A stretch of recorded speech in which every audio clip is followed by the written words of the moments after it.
बिस्मिल्लाहिर्रहमानिर्रहीम। लाखों करोड़ों दुरूदो सलाम मोहम्मद मुस्तफ़ा सल्लल्लाहु अलैहि वसल्लम और आले मोहम्मद पर। मैं हूँ उमर दराज गोंदन।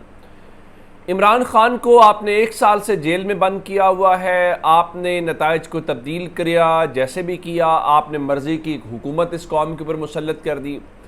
उसके बावजूद लग रहा है कि हर लम्हे कोई धड़का लगा हुआ है, हर लम्हे कोई खौफ है और इस्लामाबाद वाले वाकई ही घबराए हुए हैं। अब घबराने के हवाले से जो मामला है उस पर जो इस वक्त की एक खबर है, ज़रा वो सुनिएगा, फिर अगली बात की तरफ जाते हैं। समी इब्राहिम साहब तज्जियाकार हैं, सहाफ़ी हैं, एंकर हैं। वो मुल्क से बाहर जाना चाहते थे। मुल्क से बाहर जाने से मुराद ये है कि अदालत ने इजाज़त दी थी और इजाज़त देने के हवाले से उन्होंने कहा था कि आप बाहर चले जाएं, लेकिन जो समी इब्राहिम साहब हैं उनको बैरून मुल्क जाने से रोक दिया गया है कि आप बैरून मुल्क नहीं जा सकते। एक बात। अच्छा, दूसरा मामला ये है कि आपने देखा कि पाकिस्तान तहरीक इंसाफ और मौलाना फजलुर रहमान साहब जो हैं उनके दरमियान कुछ मुज़ाकरात हुए और मुज़ाकरात के बाद मैंने आपको बताया कि पहली खबर आई कि जनाब वो कुछ सीटों वाला मामला है और सीटों वाले मामले के ऊपर क्या कहते हैं कि आप उनका जी आप हमें सेनेट की सीटें दे दें, उनका नहीं जी हमने नहीं कहा, तो इस किस्म की बातें होने लगी। फिर मैंने आपको बताया था कि उनके इंट्रा पार्टी इलेक्शंस पे इनका नहीं, आप तहरीक इंसाफ के करीब जा रहे हैं, आप ज़रा इधर आए ना, तो इलेक्शन कमीशन ने उनको बुला लिया। उनके इंट्रा पार्टी इलेक्शंस वाला मामला था और JUIFA के जो इंट्रा पार्टी इलेक्शंस के हवाले से जो खैबर पख्तूनख्वा के मेंबर हैं उन्होंने आज जब समाअत की तो उन्होंने कहा जी अगर किसी जमात के इंट्रा पार्टी इंतखाबात की मियाद 3 साल है तो कमीशन उसको बढ़ाकर 5 साल कर सकता है। और फिर उन्होंने कहा कि JUIFA के जो इंट्रा पार्टी इंतखाबात है उनकी मियाद कब ख़त्म हुई। ये जो बाबर हसन भरवाना पंजाब वाले मेंबर हैं उन्होंने सवाल उठाया तो DG पॉलिटिकल फाइनेंस ने बताया जी 7 जुलाई को इंतखाबात का जो वक्त है वो मुकम्मल हो गया है।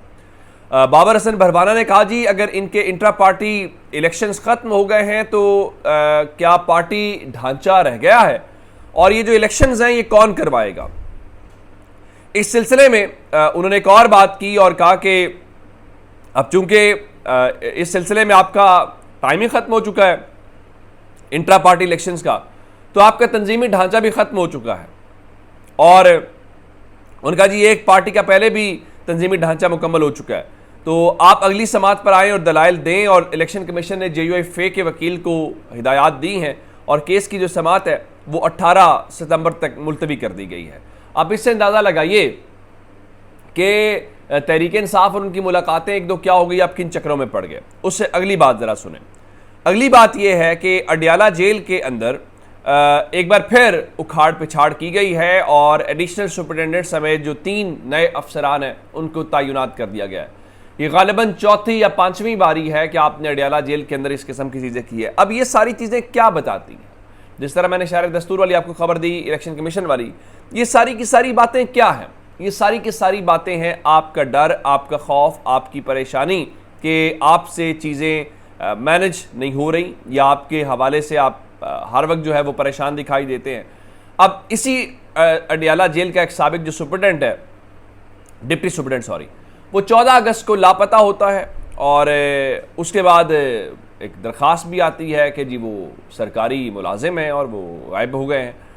तो आज जो CPO रावलपिंडी हैं उन्होंने बताया है रावलपिंडी बेंच के सामने जी कि 14 अगस्त से लापता जो डिप्टी सुपरिटेंडेंट जेल हैं मोहम्मद अकरम, उनका अभी तक कुछ पता नहीं चल सका। अच्छा, इसके अब बीच में एक और ख़बर कि अगर मिसाल के तौर के ऊपर कोई पाकिस्तानी दुनिया जहान के अंदर, ज़रा ऑक्सफोर्ड यूनिवर्सिटी वाली बात करें, किसी भी जगह के ऊपर, मिसाल के तौर के ऊपर वो अमेरिका में, वो बरतानिया में, स्विट्ज़रलैंड में, किसी भी जगह के ऊपर किसी अहम ओहदे के ऊपर पहुँचे तो क्या बतौर पाकिस्तानी हम इस बात के ऊपर फ़ख्र नहीं करेंगे? क्या हम इसके ऊपर खुश नहीं होंगे कि एक पाकिस्तानी नेशनलिटी वाला शख्स जो है वो कामयाब हो गया? जैसे हमने देखा बहुत बार होता है कि हमारे ओवरसीज़ पाकिस्तानी इलेक्शंस लड़ते हैं, मेयर मुंतखब हो जाते हैं, मेंबर पार्लियामेंट मुंतखब हो जाते हैं। अब इमरान खान जो है वो ऑक्सफोर्ड यूनिवर्सिटी के चांसलर के इलेक्शन के हवाले से उसमें है आप अंदाज़ा कीजिए कि पाकिस्तान के अंदर उमर चीमा, तलत हुसैन और पता नहीं कौन कौन से लोग ये पूरी की पूरी एक कैंपेन रन कर रहे हैं, और यूं लगता है कि शायद इतनी नफरत कि इमरान खान जो हैं वो अगर चांसलर मुंतखब हो गए तो क्या ये नहीं लिखा जाएगा कि पाकिस्तान का एक साबिक वज़ीर आज़म चांसलर मुंतखब हो गया? क्या पाकिस्तान का तारुफ नहीं कराया जाएगा? लेकिन सिर्फ इमरान खान से तकलीफ़ की वजह से और बुक्स की वजह से आप इस हद तक चले गए। अब पहले इन्होंने वहाँ करवाई, सोशल मीडिया पे कैंपेन करवाई, अब जनाब टीवी चैनल्स को चाबी दी गई है। और आपको पता है कि जब चाबी दी जाती है तो तमाम टीवी चैनल्स के ऊपर एक ही जैसे टिकर्स चलते हैं, तमाम ही टीवी चैनल्स के ऊपर कमोबेश एक ही जैसे तज्जियाकार आते हैं, और तमाम ही टीवी चैनल्स के ऊपर कमोबेश एक जैसी लाइन ली जाती है। वो लाइन उनकी अपनी नहीं होती, वो डंडे वाले उनको लाइन देते हैं कि चलानी है, और इनकी इतनी जुर्रत भी नहीं होती कि उसको कॉमा, फुल स्टॉप, ऊपर ज़बर ज़ेर आगे पीछे कर लें।